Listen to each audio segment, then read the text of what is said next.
Hi everyone, এটি আমার personal channel, সবাই সাবস্ক্রাইব করে দিও। এখনও ভিডিও আপলোড হয়নি, ভেরি সুন ভিডিও আপলোড করা হবে। চ্যানেলের লিঙ্ক ভিডিও অ্যান্ড কমেন্ট বক্সে দেওয়া থাকবে।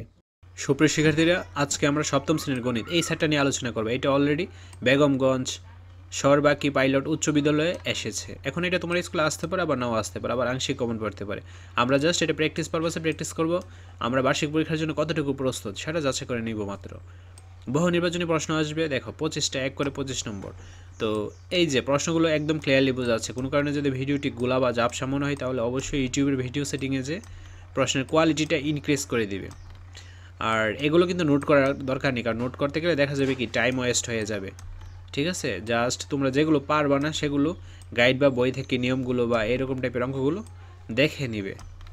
তারপর গোলাকার আবদ্ধ বক্ররেখাকে কী বলে, পাই কোন দেশের বর্ণ, বৃত্তের ক্ষেত্রফলে সূত্র লিখো, 12 এর ভাজকগুলো লেখো, 3xp এর মৌলিক উৎপাদকগুলো কী কী, ট্রাপিজিয়ামের একটি চিত্র আঁকো, আয়তকার ঘনবস্তুর ধাপ কয়টি, একটি ঘনবস্তুর আয়তনের সূত্র লিখো, x - 3 = 5 সমীকরণটির মূল কত, সরল সমীকরণে চলকের ঘাত কত।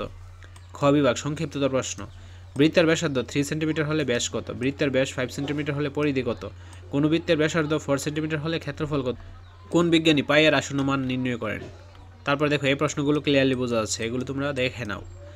তো এখন তোমাদের প্রশ্ন আসতে পারে, এই প্রশ্নের সেটগুলো আমরা কেন ইউটিউবে আপলোড করতেছি? মূলত তোমাদের বার্ষিক পরীক্ষার প্রস্তুতিটা যেন ভালো হয়, বেশি করে যেন প্র্যাকটিস করতে পারো, তার জন্য এই কার্যক্রমটা। এখন এটা থেকে যদি হুবহু কমন আসে তাহলে তো বেস্ট অফ লাক। গ বিভাগ রচনামূলক প্রশ্ন, যে কোনো 60টি প্রশ্ন উত্তর দিতে হবে, প্রত্যেকটা প্রশ্ন মান 7 করে 49 নম্বর। তো এগুলো কিন্তু একদম ক্লিয়ারলি বোঝা যাচ্ছে। ঠিক আছে, আশা করছি তোমরা বুঝতে পেরেছ। তো তোমরা জাস্ট দেখে নাও। আর এরকম নিয়মের অঙ্কগুলোই দেখা যায় কি ঘুরিয়ে ফিরে বিভিন্ন স্কুলে আসে, একই নিয়মের অঙ্কগুলো।